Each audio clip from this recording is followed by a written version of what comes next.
Hello everyone and welcome back to another video. Today I'm going to be analyzing Volcano Manor from Elden Ring.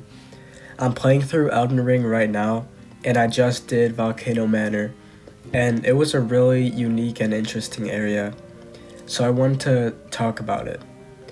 But before that, we have to talk about how you actually get to Volcano Manor. There are a few different ways to get to Volcano Manor, but I'm mostly going to be talking about the way that I took, which was just to get there naturally by exploring Altus Plateau. When you arrive at Altus Plateau, the mountain is always visible off to the side. The dark mountain contrasts with the bright Erdtree and the capital. It's kind of fitting because the people of the Volcano Manor are fighting against the Erdtree, and they have like the opposite views. But yeah, the mountain is visible, but the actual manor is not visible at this point. It's only when you get to a certain point in your journey up the mountain when it becomes visible. Speaking of that journey, it's filled with lava, which is fitting obviously because this is a volcano. But it also could suggest that there's going to be something to tie into that. Of course there's going to be something at the top of the mountain, so we could guess that it might have something to do with the lava. As you go up the mountain and you get farther away from the Erdtree, and the Erdtree becomes less visible, again showing that this place is not supportive of it, almost like they've secluded themselves from it because they don't even want to look at it.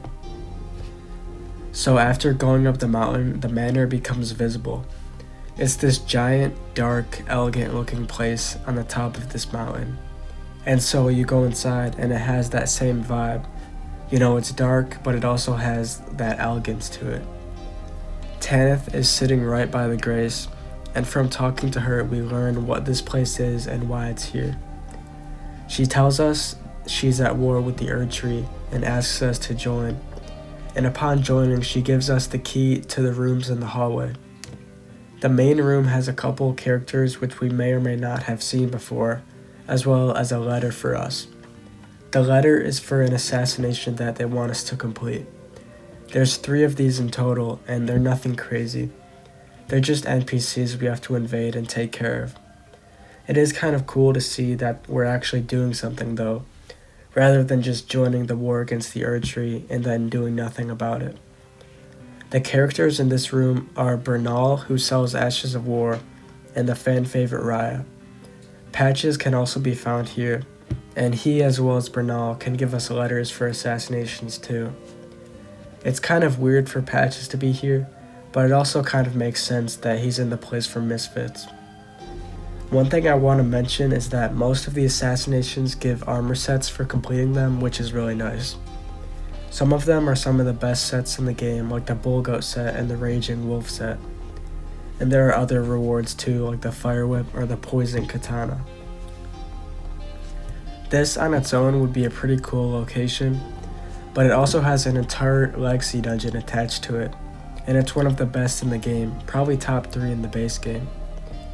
The way you access this dungeon is also pretty interesting. First of all, it's behind an invisible wall, although it is pretty obvious to be fair. And there's also probably tons of messages pointing towards it. But either way, the legacy dungeon is hidden behind an invisible wall, which is pretty cool. Well, actually behind the secret wall are these dark, creepy corridors. The corridors are pretty cool, and I like the way they set this tone and atmosphere. The dungeon opens up when we get to the end of these corridors and get to the church. The Grace is called Prison Town Church, which is interesting. Prison Town is an interesting choice of words. From here we get a much better view of the interior of the Volcano Manor. It's filled with lava and generally doesn't look like a pleasant place to live. This is much contrasted with the refined upstairs area we just came from, and it kind of reflects the ideology of the Volcano Manor. On the surface, we're promised freedom and rebellion from the Erdtree, which may or may not be a good thing depending on how you think about it, but it's at the cost of humanity and morality. Those are a lot of big words, but it basically comes down to this. We're promised freedom, but it's at the cost of killing other Tarnists just like us. And I don't know about you, but living in this fiery volcano doesn't sound fun, especially if you're the one who gets put under the lava bridge. But yeah, going back to what I just said, the questline of the invasions is pretty interesting. It's not about killing monsters or evil tyrants fighting for the Golden Order. It has us invade other Tarnished. You know, these are just people just like us trying to become Elden Lord. It's not like the Volcano Manor peacefully declines the Golden Order. They assassinate those who follow it, which, yeah, that's pretty obviously bad, but it could be because if those Tarnished do become Elden Lord, the Elden Lord or the Golden Order might not be super happy with the Volcano Manor rejecting them, and they might try to do something about it. So it's interesting because it's kind of just defending your own view, but at the same time, isn't there a peaceful solution to this? The actual dungeon is completely optional if you're only interested in the story, the questline, and the remembrance boss Rykard.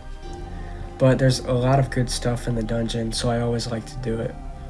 It's one of the better dungeons in the game, and we already came this far, so I might as well do it.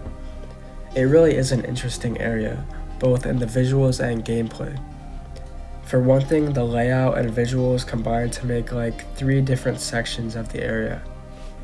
There's the beginning area, which is like the town area. There's the lower area, which is filled with lava and is falling apart. The buildings are sinking into the lava, and there's also a magma worm down here.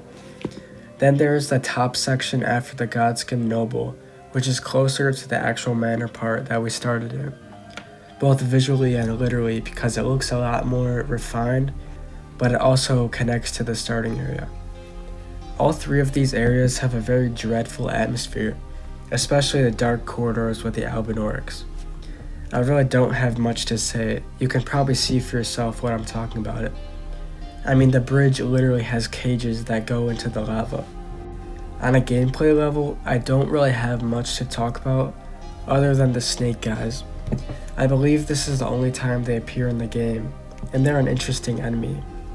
And I've gotten quite familiar with them from how many times I've farmed for the Magma Blade. The Godskin Noble is the first boss of the dungeon, and he's actually a good fight on his own. Rykard is a cool fight too, but honestly I'm not a big fan from a gameplay perspective. The design and theme is cool, but I would be lying if I said I was a big fan of the actual fight. But yeah, from a gameplay, visual, and story perspective, the Volcano Manor is quite a unique area in Elden Ring. I hope you enjoyed, and if you did, a like or subscribe would be appreciated. Thanks for watching, and I'll see you in the next one.